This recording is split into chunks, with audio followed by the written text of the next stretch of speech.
नमस्कार प्यारे विद्यार्थियों, आप सभी 11वीं क्लास के छात्र छात्रा ध्यान दें कि हमारा जो गद्य खंड चल रहा है, गद्य खंड में हमने 3 लेसन पढ़ लिए हैं और चौथा है जो आज स्टार्ट होगा हमारा पार्ट 4 जो है। ये देखिए, आप लेसन का नाम है विदाई संभाषण। ठीक है, विदाई आप अच्छी तरह समझते हैं। विदाई होती है कि कोई भी ऐसा व्यक्ति यानी कि प्राणी कह सकते हैं, क्योंकि हम सामाजिक लोग हैं तो हमारे घर में हम जैसे पेट एनिमल्स भी पालते हैं, पशु पाल लेते हैं। और फिर कानून से मानो कि हम बात करें कि जो भारत का कृषि प्रधान देश रहा है तो इसमें पशु भी होते हैं, तो हम किसी गाय को या किसी मान लीजिए कुत्ता है या कोई और पशु उसको भी पाल लेते हैं। फिर कानून से उसको हम कहीं अन्यत्र भेजते हैं या बेच देते हैं तो उसकी विदाई होती है। तो मनुष्य क्या है कि साथ रहता है, तो एक बहुत अच्छी स्वाभाविक प्रवृत्ति है कि मनुष्य का स्वभाव ऐसा है कि वो किसी व्यक्ति के पास अगर 2-3 घंटे रुक जाता है तो उससे आत्मीयता जुड़ जाती है, भावना से भावनाओं का बंधन हो जाता है, उसे आत्मीयता कहते हैं। तो आत्मीयता जुड़ जाने के बाद जब हमसे कोई विदा लेता है, अलग होता है, तो उसे हम कहते हैं विदाई। तो विदाई जो है बोलकर देखना कि हृदय विदारक शब्द होता है, यानी कि दिल टूट जाता है, थोड़ा दुख होता है, परेशानी होनी पड़ती है और फिर उस व्यक्ति के बिना जीने की धीरे धीरे आदत डालनी पड़ती है। तो विदाई शब्द का मतलब तो होता है कि कोई अपना है जो हमसे जुड़ा हुआ था शारीरिक मानसिक रूप से, लेकिन अब वो किसी अन्यत्र किसी कार्य के लिए, अच्छे कार्य के लिए ठीक हो जाता है। जैसे बेटी की विदाई होती है तो खुशी का पल भी और गम का भी है। उसी प्रकार किसी पशु को हमने पाला फिर हमने बेच दिया तो वो विदाई होती है। तो विदाई जो है वो शब्द आप अच्छी तरह समझते हैं क्योंकि हम सब लोग सामाजिक हैं। अब विदाई का मतलब तो यहाँ पे हो गया है कि भाई विदा करना। उसके बाद संभाषण। संभाषण का मतलब है कि जो जाने वाला व्यक्ति है उसके बारे में कुछ बातें उसके सामने कहना, उसको बताना। ठीक है, तो संभाषण का मतलब भाषण आप समझते हैं कि उसकी अच्छाई के बारे में, बुराई के बारे में जो भी कहना है वो भाषण है, अच्छाई करते हैं। लेकिन संभाषण का मतलब है कि ऐसा जो एक स्पीच है जो समझाते हुए, बताते हुए या कुछ करने के लिए आह्वानित किया गया, प्रेरित किया गया। तो विदाई संभाषण एक पाठ है। ठीक है, ये पाठ वो एक भाषण है, तो ये बहुत पुराने समय का है। ठीक है, और ये कहाँ से लेगा, कैसे लेगा, सारी बात डिस्कस होंगी। तो उससे पहले बात करते हैं कि विदाई संभाषण को हमारे सामने लेकर आने वाला कौन है, कौन बताने वाला हमारे को। तो देखिए, बात करें किसकी। यहाँ हमारे पास में बाल मुकुंद गुप्त, बहुत अच्छा नाम है। गुप्त की बात करें तो एक नाम पहले भी आया था, मैथिली शरण गुप्त, जो हमारे राष्ट्र कवि हैं। आप जानते हो भारत भारती एक रचना थी जो बहुत ज्यादा पॉपुलर हुई और उसके कारण से उनको इतनी बड़ी पदवी जो मिली है, इस बात को जानते हैं हम। तो उसी प्रकार से बाल मुकुंद गुप्त हमारे बीच यहाँ पर है। और देखिए, ये जो है पहले हम इसका व्यक्तित्व पढ़ेंगे। व्यक्तित्व से मतलब है इनका जन्म कहाँ हुआ है, क्या शिक्षा दीक्षा हुई है, जो भी चीज इनकी है। उसके बाद आता है इनका आता है कर्तृत्व। कर्तृत्व का मतलब इन्होंने लेखन क्षेत्र में, साहित्य क्षेत्र में क्या किया है, वो कर्तृत्व होता है। तो आप एक चीज ध्यान रखना है कि जब एग्जाम आती है हमारी, तो उसमें एक कवि का और एक लेखक का हमसे कवि परिचय पूछते हैं, लेखक परिचय पूछते हैं। उसमें 2+2 लिखा होता है मार्क्स में। तो 2 नंबर तो होते हैं व्यक्तित्व और 2 नंबर होते हैं कर्तृत्व के। बहुत से बच्चे क्या करते हैं, बोर्ड एग्जाम में मैंने देखा कई बच्चों को, उसमें लिखते हैं जैसे मान लो कि मैथिली शरण गुप्त है और मुंशी प्रेमचंद ने दे दिया, तो वो समझते हैं कि मैथिली गुप्त जो कवि है उनका भी लिखना है और मुंशी प्रेमचंद का भी लिखना है, वो दोनों कर देते हैं क्योंकि आगे मार्क्स कैसे डिवाइड करके 2+2। प्यारे बच्चों, मैं आपको बता दूं कि हमें थोड़ा सा कंसंट्रेशन करना है, ध्यान लगाना है कि एग्जाम में जो पेपर प्रिंट करता है तो वो तरीके से करता है। उसमें अथवा लिखा होता है, मुंशी प्रेमचंद अथवा बाल मुकुंद गुप्त दे दिया या फिर को और दे दिया। 2 कवि या लेखकों के बीच में क्या करेगा, अथवा देगा, या देगा, और देगा। इंग्लिश की बात करें तो और अथवा या का मतलब होता है कि उनमें से एक करना है। फिर बच्चे कैसे 2+2 दे रखा है, तो 2 नंबर तो होते हैं व्यक्तित्व के, 2 नंबर होते हैं कर्तृत्व के। समझ चुके आप। चलिए अब बात करते हैं कि जो विदाई संभाषण पाठ है, ये पाठ जो लिखने वाले हैं ये है बाल मुकुंद गुप्त। तो मैथिली गुप्त का मैंने इसलिए नाम लिया कि गुप्त से गुप्त आप याद रखोगे। चलिए बात करें कि बाल मुकुंद गुप्त का व्यक्तित्व पढ़े, जन्म तो सीधी सी बात है, मैं आपको याद दिला दूं, रटना नहीं है, समझना है। देखिए 1865 एक सन है, ठीक है। तो 1865 को याद रखने के लिए आपको मैं तो बहुत सी चीजें हैं याद रख सकते हैं। 1800 बोलते हैं हमारे दिमाग में एक डेट अवश्य आती है, वो होती है 1857। और 1857 में आप जानते हैं कि भारत में जब मतलब शासन था 1600 ईस्वी में ईस्ट इंडिया कंपनी भारत आ गई 1600 ईस्वी में, 31 दिसंबर की बात है। तो उस टाइम ईस्ट इंडिया कंपनी 1600 में आ गई थी और तब से लेकर हमें परेशान कर रहे थे। आप जानते हो कि किस तरह से शोषण उन्होंने किया अंग्रेजों ने हमारा। तो 1857 में पहली बार हमने क्या किया कि चलो इन अंग्रेजों को बाहर निकालते हैं और अपने देश में अपना शासन अपना कानून बना के जीते हैं, क्योंकि हमने जो कर लिया हमारी पीढ़ी हमारे बच्चों क्या होगा। तो ऐसे कुछ सोच समझ जो बहुत अधिक, आप जानते हैं ना कि कोई भी इंसान बहुत अधिक परेशान हो जाता है फिर क्या होता है वो आक्रमण करता है, सीधी सी बात ये है। ठीक है, कोई भी जीव पशु आप उसे, जिसको सांप है वो जा रहा जाने दो, आप उसे छेड़ेंगे परेशान करेंगे, जाहिर सी बात है वो भी काटेगा। उसी प्रकार से भारतीय जनता, जो भोली भाली जनता अपने देश में अपने हिसाब से चल रही थी, वो जनता को भोला समझ करके उनपे आधिपत्य कर लिया और हमारे देश पे राज किया ठीक है। लेकिन उनके जो तौर तरीके थे वो बहुत ज्यादा गलत, इस बात में जानेंगे। वो इंसानों को, भारत जनता को इंसान समझते नहीं थे, जानवर से भी बदतर हमारे साथ बिहेव करते थे। यही वजह रही कि वो आए बड़े शौक से और राज भी अच्छे तरीके से किया उन्होंने अपने हिसाब से उनके मन में। लेकिन भारतीय जनता की जो आत्मा थी, जो आत्मा से बदबू निकली, जो उन्होंने लास्ट में हमसे टक्कर ली, हमसे जो हार कर वापस गए, तो वो स्थिति आज भी वो लोग याद करते होंगे। उनके इतिहास में लिखा है, ठीक, उनके संतान याद करते होंगे, बुरे का नतीजा बुरा ही होता है। और भारत सब कहा जाता है कि विश्व का सबसे पुराना देश है, आध्यात्मिकता यहाँ पर है। और लगभग आप देखते हैं किसी भगवान का जन्म की बात करें, फिर चाहे कृष्ण भगवान हो, रामचंद्र हो या कोई भी भगवान हो, लगभग इसी भारतीय भूमि पे उनका जन्म बताया जाता है शास्त्रों में, वेदों में। ठीक है, और वेदों से बड़ी कोई चीज है ही नहीं। ठीक है, तो प्यारे बच्चों, हम उस भारतीय हिंदुस्तानी संतान है और हमें देखना है कि इस पाठ के माध्यम से कुछ ऐसी विदेश ताकत का हम थोड़ा सा जानकारी हासिल करेंगे।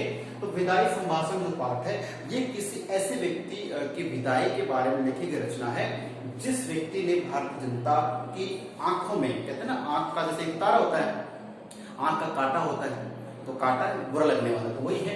तो बाल मुकुंद गुप्त जो इस पाठ के लेखक हैं, लेखक परिचय की बात करें तो इनका जन्म 1865 में हुआ है और 1800 में क्रांति हुई। और उससे थोड़ा आगे चलते तो 1865 में एक व्यक्ति का जन्म, उसका नाम है बाल मुकुंद गुप्त। गांव का नाम है गुड़ियानी। गुड़ियानी में आपको बता दूं राजस्थान में एक व्यंजन भी, खाने का भी है। आप जानते हो कि जिस व्यक्ति के मुंह में जड़ा दांत नहीं होते हैं तो वो रोटी चबा नहीं सकता है।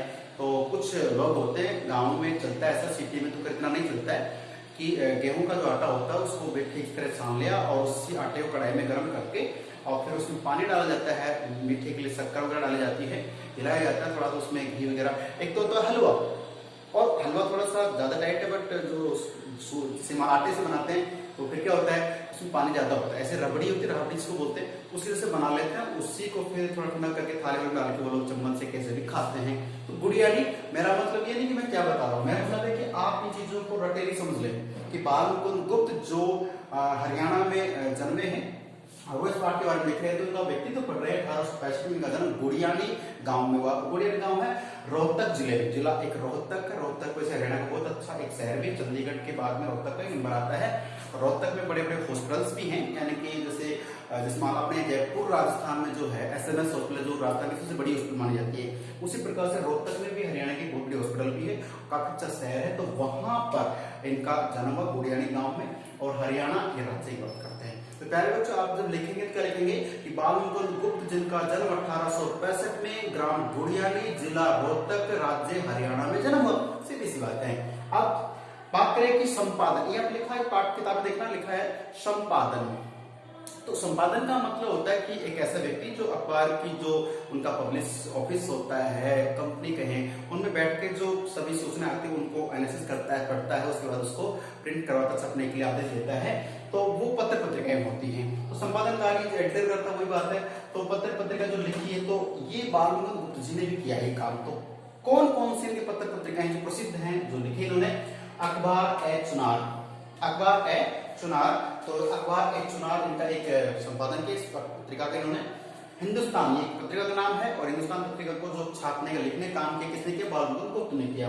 फिर है हिंदी बंगवासी, हिंदी की बात करें भाषा, और हिंदी से मतलब क्षेत्रवासी जो होते हैं, हिंदुस्तान में रहने वाले हिंदी बोलने वाले हिंदी कहलाते हैं। तो हिंदी बंगवासी ये भी एक पत्रिका का नाम है, अखबार का नाम है, जो किसने लिखा, बालकुंज गुप्त ने। आगे बढ़े, भारत मित्र। भारत, अभी कुछ दिन पहले आपने देखा सलमान खान की मूवी, इसका नाम रखा था भारत। और इससे पहले मैं आपको बता दूं, क्योंकि एक श्रृंखला चल रही है हमारे यहाँ पे, इससे तीसरा पार्ट भी फिल्मों संबंधित था, इसमें थोड़ा सा ध्यान रखें कि सलमान खान ने भारत मूवी में बताया कि किस तरह से जो था। उससे पहले आपको थोड़ी जानकारी के लिए, एक मनोज कुमार नाम से बॉलीवुड के अभिनेता हुए हैं। अपने घरों से पूछना, पापा चाचा को इनको नॉलेज है, मनोज कुमार नाम से, नाम हीरो का मनोज कुमार है। लेकिन उन्होंने ऐसी फिल्में दी भारत को कि उनका नाम ही भारत पड़ गया। आज भी जो बड़े जानकार लोग हैं उनको भारत के नाम जानते थे। तो उन्होंने मूवीज जो बनाई है उनमें उन्होंने देशभक्ति भावना का एक किरदार निभाया है। तो मनोज कुमार हीरो ने जो फिल्म बनाई उनमें उनका नाम क्या रख दिया गया, भारत रख दिया गया है। उसी प्रकार से बात करें तो इन्होंने पत्रिका लिखी है, जो अखबार लिखा है, उसका नाम है भारत मित्र। तो मैं चाहता हूँ कि आप जो चीजें देख रहे हैं ना, इन्हें रटे नहीं, बस एक बार हमें डिस्कस हो, क्लियर याद हो जाए। तो भारत मित्र हो गई है। चलिए अखबार की बात करें, इस बार प्रमुख रचनाएं, जो लेखक कवि होते हैं ये अवश्य संपादन का कार्य संभाल लेते हैं।